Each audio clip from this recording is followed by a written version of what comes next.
Meter communication error. When the meter communication is abnormal, the management system may report the 2067 faulty power collector alarm, or the meter cannot be connected during initial commissioning.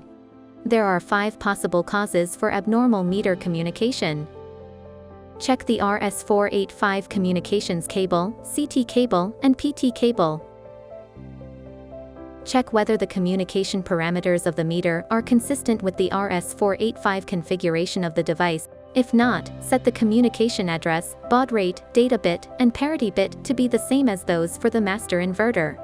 Check whether the communications cable is a shielded twisted pair, the shield ground cable is correctly connected, and the communications cable is routed separately from the power cable. Check whether the power supply to the power meter is abnormal due to a power grid failure. Check the meter model setting. If the fault persists, contact technical support to replace the device with a spare part.